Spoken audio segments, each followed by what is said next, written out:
Okay, so I'm going to put this in at the beginning of the podcast because my camera died in the middle of recording and it corrupted the file apparently. So I lost almost a half an hour of my footage here. Really pissed me off, but I'm going to put this at the beginning as just a disclaimer. So that's why there's no video at the very beginning, because fuck you, Mike, I guess.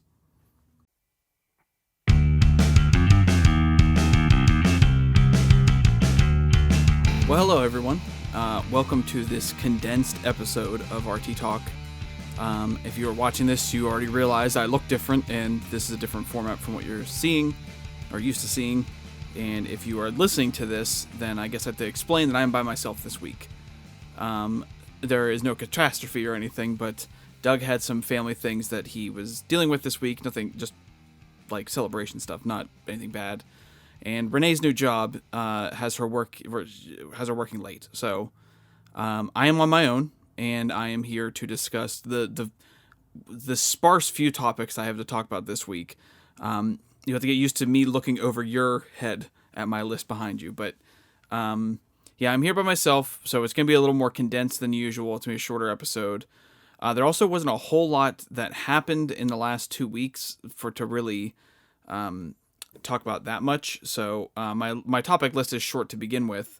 I think the winter storm that took down Austin and other parts of Texas, but obviously Achievement Hunter, Rooster Teeth and Achievement Hunter as well, I guess.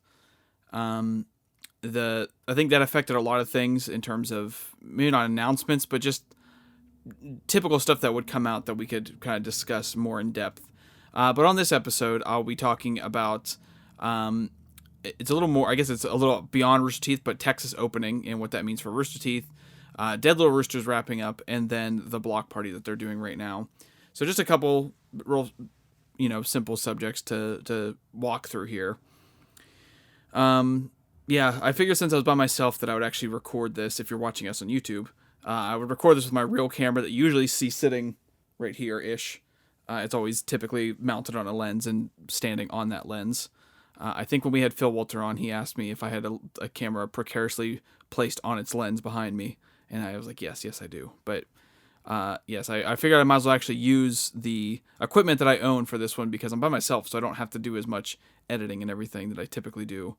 Say if Doug were in this one where I'm trying to get everything to match up. So I figured why not look a little bit better, although high definition may only harm my appearance, because now you can see all my blemishes and my imperfections. Of which there are many. But getting into the actual Rooster Teeth topics to talk about for this not week, but for this episode. So yeah, Texas announced, to the dismay of many people and to the cheers of other people, but Texas announced that they are going to open the state fully. So and they're getting rid of their mask mandate and everything. So Texas is I guess trying to go back to business as usual as quickly as they can. And obviously there's a lot of people that have pushed back against that idea. They are still stressing the personal responsibility, basically, and saying that, still wear your mask, still try to be safe, but they're not making it a mandate anymore. Obviously, that's going to lead to a lot of people not following those guidelines because it's just a suggestion. So there's a lot of people that are very upset by that. Obviously, people who have personal experience with COVID and, family members and such that have suffered and or have passed on because of COVID are going to have a much more serious reaction. Man, for me personally, it seems like a very bold move to pull off. Doug and I talked about before. I think it was before Out in the Grapes this week, that I do get the sense that we are kind of on the upward trajectory of COVID. Now that could be proven wrong in a matter of days, but I just get with the vaccines rolling out right now. Basically, since the holiday season, our numbers have been coming down. Now, that doesn't necessarily mean they're going to continue going down because I think they really spiked with Thanksgiving and Christmas. People were out and they were exposing each other, but which sounds way more like inappropriate than I meant it. But they were out there and they were it was being transmitted and everything else. So there was a lot more cases that happened around the holiday season. And right now we're not like the lowest numbers we've ever been, but we're just it's about, I think it's like halfway from its peak right now, or at least the last time I looked, which was I think last week sometime. But with the numbers coming down, we're kind of moving out of the winter season for us here, and I guess I should say, kind of of COVID for us here in America. This obviously isn't a universal thing that applies to every country and every place around the world, but at least for us, where I'm sitting and where Rooster Teeth is and everything, I get that feeling just that the numbers are going down. We're going into the warmer months, which is really suppressed COVID last year. And with the vaccines and everything rolling out, I'm not saying that we're good and that opening a state fully is the best idea right now, but I do feel like, I don't know if does anyone out there remember the meme, or I guess I don't even know if you can call it a meme, but right, I don't remember what the date was, but it was like maybe November something. Someone was on Google Trends for All I Want for Christmas Is You by Mariah Carey, and it was a straight line, and it was like that little like that, just that small like little bump, and they said like, I think it said like it's happening or something like that. That's how I feel right now. Like, I don't think that we're good and that things are going great right now, but I think I don't know.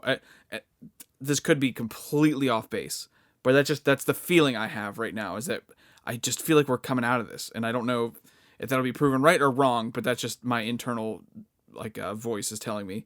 So that all being said, even though I feel that way, it does feel very presumptuous and like super early to open a state fully like this, because I think it's pretty obvious that a lot of people aren't going to be following guidelines.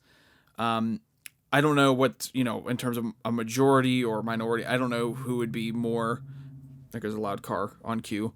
I don't know who would be more likely to follow or less likely to follow necessarily, like if there be more people not following or choosing not to wear a mask and everything. There's obviously going to be large numbers of people not wearing masks or anything like that. But it still is one of those things that it just seems like it's a little too early to lift all your restrictions. I know if you've listened to Out in the Grapes, which if you're not even aware what Out in the Grapes is, if you're watching this on YouTube, which I should also mention, we did say at the end of our last episode of RT Talk that we are shooting for 50 subscribers, and when we hit that we were going to do a video version of Out in the Grapes, which we have now hit the 50 subscriber mark. So I don't know if we'll be able to do it this week. I have to talk to Doug, and like I said, he's busy, so I've not talked to him yet. But I have to see if maybe this week's will be a video podcast. But that is the plan, that since we did hit the 50 subscribers, that we're going to do Out in the Grapes video podcast for YouTube. So that is going to be happening either this week or next week, or when we can fit it in. So look forward to that. But if you're not aware of what Out in the Grapes is, Doug and I do a podcast that's on the same RSS feed as this podcast, called Out in the Grapes, and it comes out every Wednesday. And it's like our version of the Rooster Teeth podcast, or Off Topic. It's just a general podcast where we talk about anything we want. So, now I don't even remember why I brought up Out in the Grapes, but I know that I was talking about the state. I completely lost my train of thought now that I mentioned the whole 50 subscriber thing, because I forgot to mention at the very beginning. But needless to say, yeah, I think it is a little early to make these kind of decisions and to open up fully, and to to just remove all your restrictions, because obviously there are still, I think there's like 500,000 deaths or something that are linked to COVID, or however they monitor. It's funny, like, as I say this, and it's kind of weird, but all I hear in my head as I'm saying this, not like a separate voice or anything like that, but just all I'm hearing is all the people who I know either don't believe in COVID or are very, very skeptical of it for whatever reason, and all the arguments that they always throw out there for COVID stuff. Because it just, I don't know, I feel like it's been something that's been very, very prevalent in my life, is hearing people who just don't even think it's like a legit thing. But regardless, the 500,000 is the number right now for what they say is the deaths, or the people who had COVID when they died, because I know that's one of the things that's caused a lot of, I guess, some of the skepticism for people, because there was a thing that people have been talking about that, like, and they kind of say it jokingly, but basically, like, if you had COVID and you got hit by a car, they would count it as a COVID death, which is, I mean, it's a little ridiculous to say because it's not like 500,000 people got hit by cars this year, or maybe they did, but I don't think they died. All 500,000 died from that,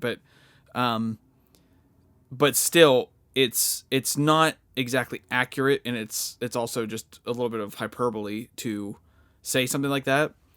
Because I listened to a doctor explain it and said that basically if you had stage 4 pancreatic cancer and you also had COVID and you came in and you were withering away, you were dying, or actually let's go with a car, getting hit by a car analogy.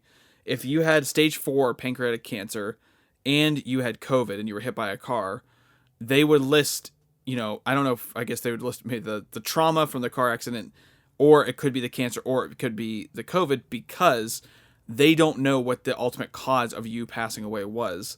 And I think when I heard that, I think they also said something about, that's why it could take a long time for them to sort out all the numbers and to say this is what, they definitely died of this or that or whatever, if they even get to that point, because there has been so many deaths. But basically, because it's hard to tell if someone comes in with egregious injuries to know whether or not they would have survived had they not had both of those illnesses, or had they only had one, or, which one or the other. I think we really have a problem and a misconception when it comes to science and medicine, thinking that they are these completed products that never lie or never wrong, without realizing they're always works in progress. And things get updated, things get changed. There's treatments out there that they find out actually cause more harm than good, and they undo them and are trying to treat them, and then it turns out that treatment's not good either. It's all trial and error, and it always has been. So I think it's a mistake to think of it like that. And I'm sure there might be people listening too that is like, this is supposed to be like a Rooster Teeth podcast, and I've just been talking about COVID for almost 15 minutes. But I say all this because it's relevant to Rooster Teeth's decision, which is to not change anything for them. They actually, I'll read you the exact tweet that they put out after that announcement. There was a lot of individual personalities and stuff that put out their thoughts and feelings on this whole this entire situation, this announcement, and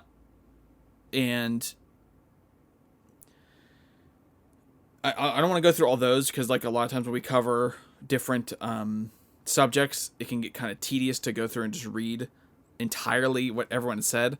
But I think, just to sum up, I think it's a fair summary of what everyone said that put out a statement is they were pretty much all against it and all thought it was kind of bullshit to open like that. So the simple tweet that Rooster Teeth put out around the same time as that announcement was, of course my voice cracks, none of our strict production guidelines are changing. Wear a mask, practice social distancing, wash your hands, and get vaccinated. So, very simple, very straight to the point. I do think it's funny that the top 2 replies that I see here is someone trashing one of the games that they made. And then someone said, "You forgot, be obedient. Thank you, $1 million brand, for telling us how to behave. I feel so much safe." Just super intelligent people replying and being angry about this. It's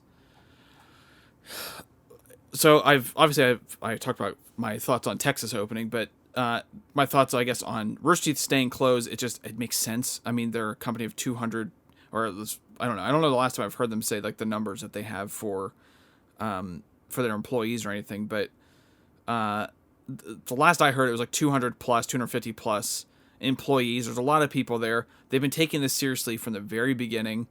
They figured out all this stuff for social distance, or not, I guess it's extreme social distancing, but they figured out their whole system for how they're going to all work from home and all that jazz. So it's like they have this system in place.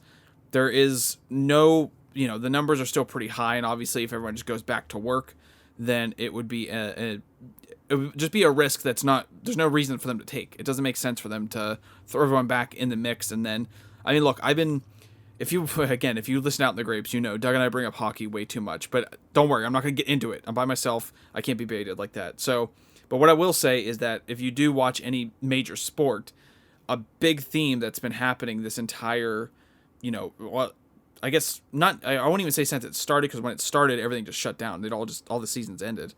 But now that the seasons are like they're trying to have like a normal season, constantly players are being taken out of the lineup for COVID protocol, or they got it.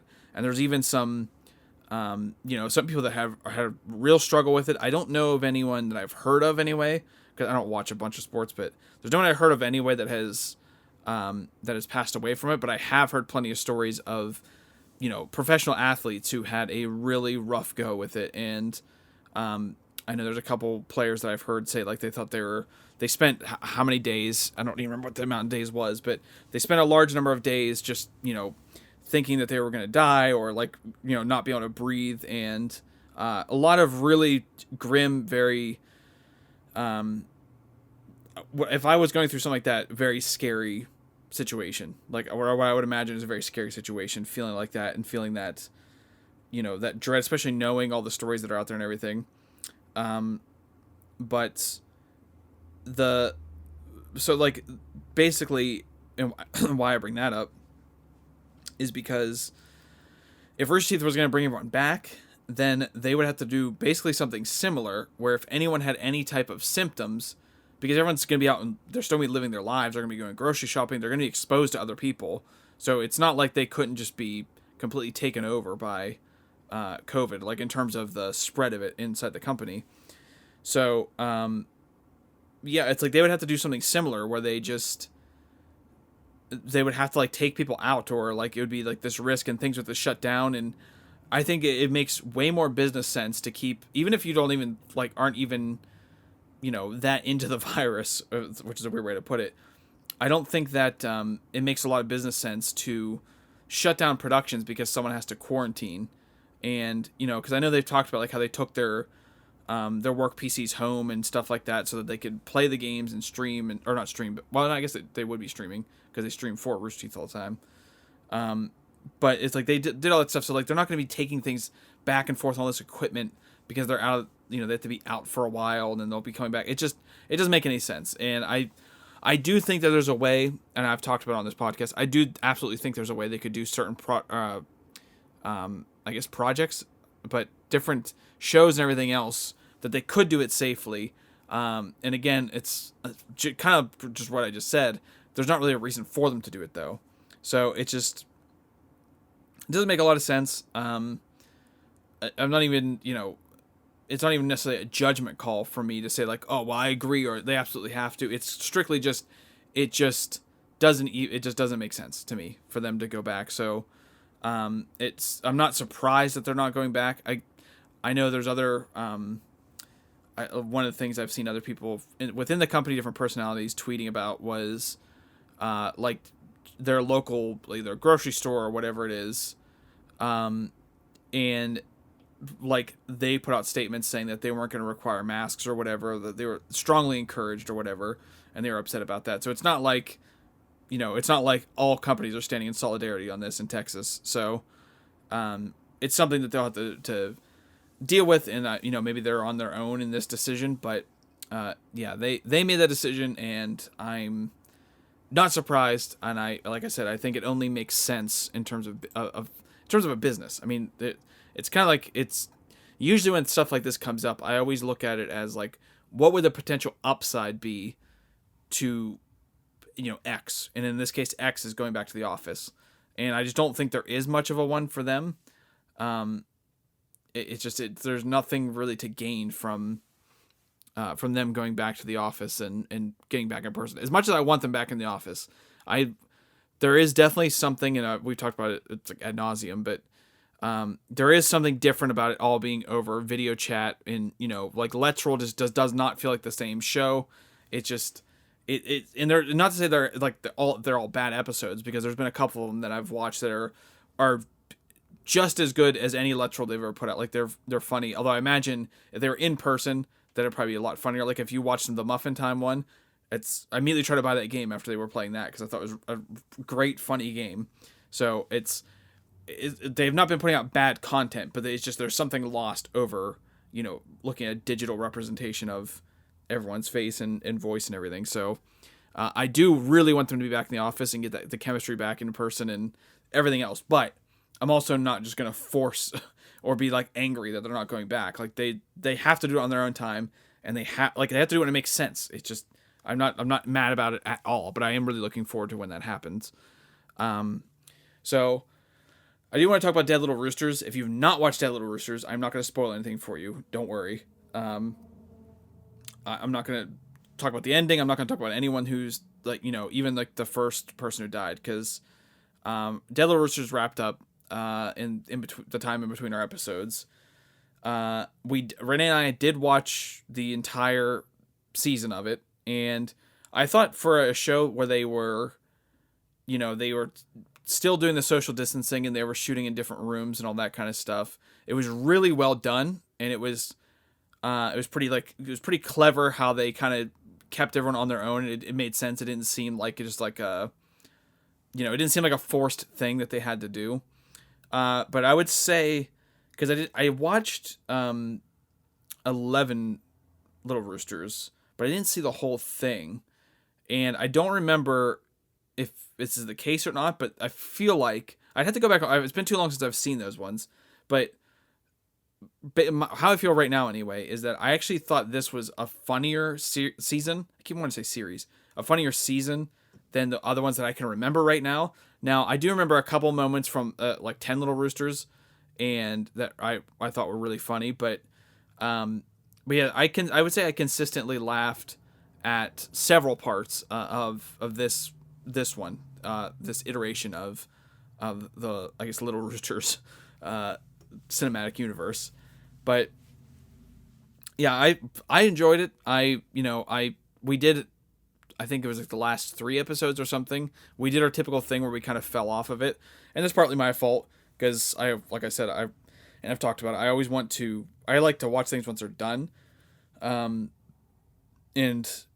there's certain times where I don't do that, but and again, if you listen out the grapes, Doug and I were talking about WandaVision and how I didn't do that for that, which also affected me collecting topics for the podcast, because I always make sure right before I start recording, I will scroll through Twitter and stuff to see if anything new was talked about, because if there's been several times where right before we go to record, or like 2 hours beforehand, someone will tweet something and I go, oh, we can talk about that on the podcast. So the WandaVision affected that, because the last episode of the season came out, or I don't even know if series, maybe, I don't know what the plans for WandaVision are, but the last episode came out today, and immediately I saw people tweeting about it. So I was like, well, I have to skirt around that one, because I don't want to have that ruined for me. So it did affect it a little bit, but I'm not really that worried about it. But getting back on track here, Dead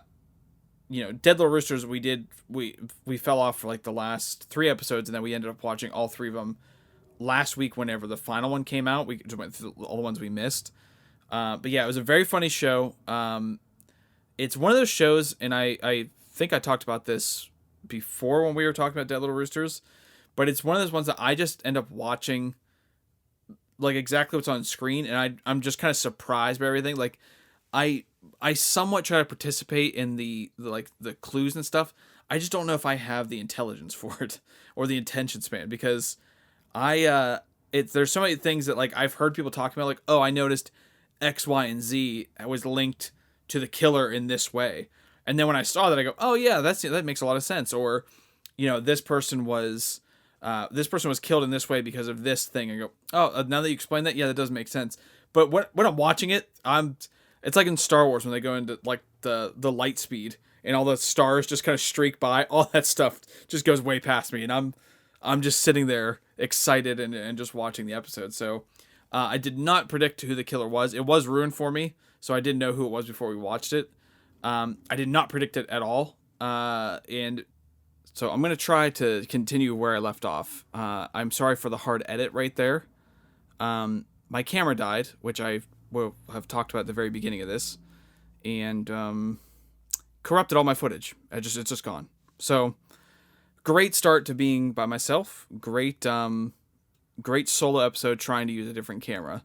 This is why I use the dogshit camera fixed into my computer monitor, because there's less problems. It's really frustrating. It's really frustrating. But I'm going to try to pick up right where I left off, because I know I was talking about not predicting the killer or anything in Dead Little Roosters. So, yeah, I did not predict at all who the killer was or anything like that. I was, once people pointed things out, I was like, oh, that makes a lot of sense.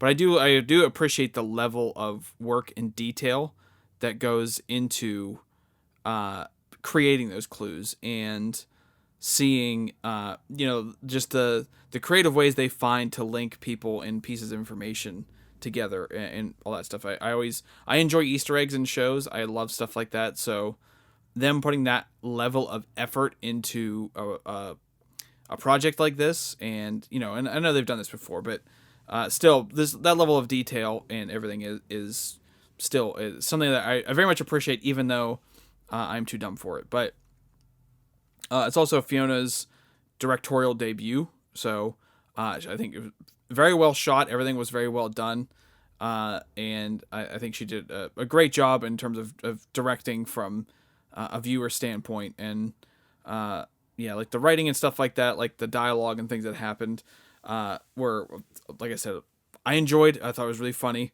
and there was a lot of references and stuff that if you consistently watch content, you'll pick up on.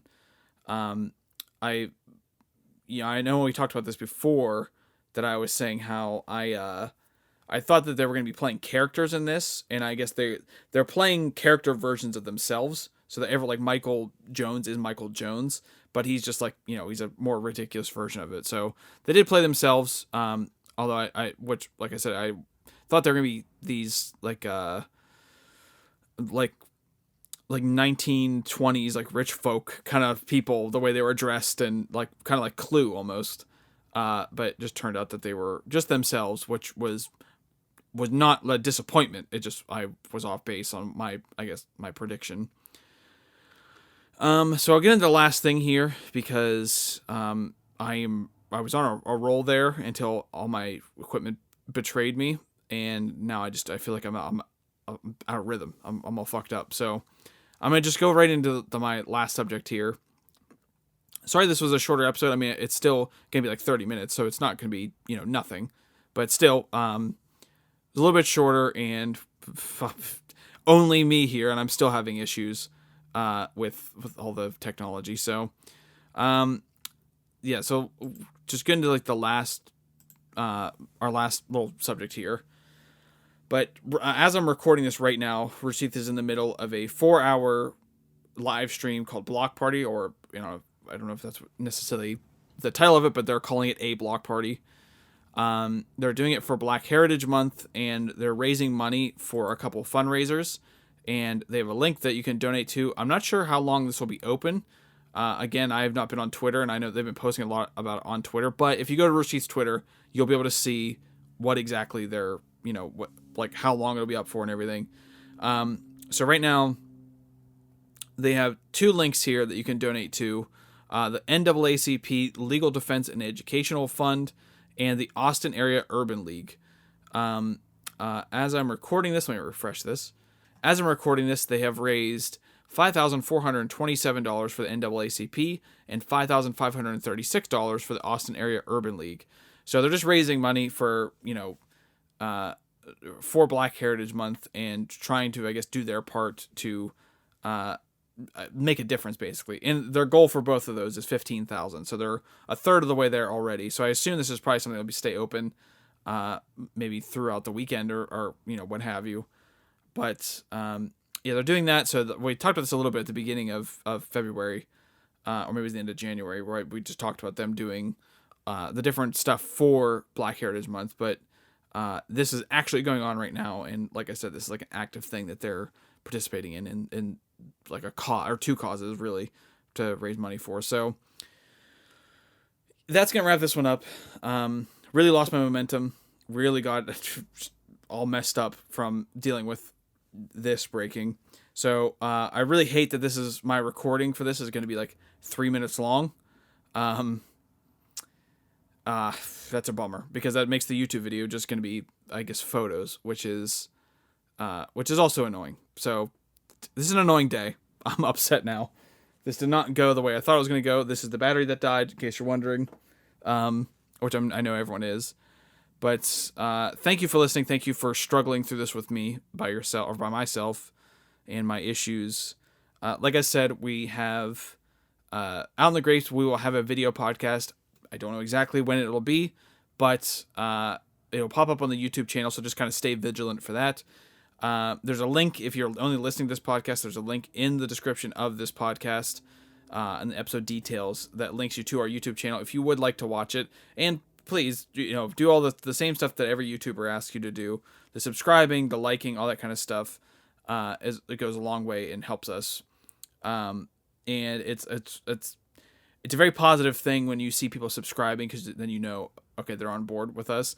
What I've learned about us doing this podcast is that people either really don't like us or they don't like Rooster Teeth, because I tend to take this approach with a lot of things in my life, but I try to kind of see it from both sides as best I can.